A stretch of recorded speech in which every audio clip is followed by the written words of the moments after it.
हमारा गाना अंतरिक्षों में बाजा था। जब खेसारी लाल यादव चुनाव के करीब 3 महीना बाद छपरा में स्टेज शो करने गए थे, वहां पे फिर से खेसारी लाल यादव पवन सिंह को टारगेट किए हैं।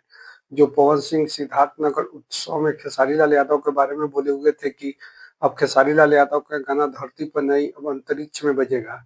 इस पर देखिए, जब खेसारी लाल यादव छपरा में स्टेज शो करने गए थे, वहां पर क्या जवाब दिए हैं। वो देखिए दोसर के होने के सुन ले, के आदमी सुन ले बा वो पेट्रोल डालने के बाद अंतरिक्ष में मिले ले। जब खेसारी लाल यादव चुनाव के समय जो छपरा के जनता से वादा किए थे, गया था कि हथुआ के मार्केट में मुझे बाथरूम बनवाना है, वो वादा आज भी पूरा करने के लिए खेसारी लाल यादव प्रयास कर रहे हैं। छपरा में अथुआ मार्केट में बाथरूम का समस्या है, उसके लिए जब खेसारी लाल यादव छपरा में स्टेज शो करने गए थे, वहां पर देखिए बता रहे हैं कि मैं आज भी वो प्रयास कर रहा हूँ बाथरूम बनाने के लिए। उसके लिए मेरा जो पैसा लग जाए, 50 लाख लगे, वो भी लगाने के लिए तैयार है।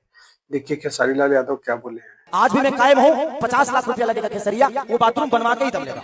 छपरा कार्यक्रम में जो खेसारी लाल यादव पहुंचे थे शो करने के लिए, वहां पर के वीडियो एक बहुत ज्यादा सोशल मीडिया पर ट्रेंड हो रहा है। खेसारी लाल यादव खुद से कन्यादान कर रहे हैं, वो वीडियो सोशल मीडिया पर भी बहुत ज्यादा ट्रेंड हो रहा है, जो आप सभी को वीडियो में दिख रहा होगा। खेसारी लाल यादव अंकुश राजा के घर पे सामूहिक शादी में पहुंचे थे, वहां पे स्टेज शो कर रहे थे। वहां पे देखिए फिर से टारगेट करते हुए खेसारी लाल यादव क्या बोले कॉमेडी स्टाइल में। हमारा बार बार बियाह करे का आदत बा ना, और हम गृह प्रवेश करे तो हम करब। जो अंकुश राजा के घर पे खेसारी लाल यादव 11 गो मोटरसाइकिल गिफ्ट किए, वो सब मोटरसाइकिल लड़की के नाम पर ही खेसारी लाल यादव बुक किए थे। देखिए जब खेसारी लाल यादव उनका चाबी दे रहे थे, उस समय देखिए खेसारी लाल यादव लड़की को क्या बोले हैं। मैं ये गाड़ी आप लोगों के नाम पे ही बुक किया था।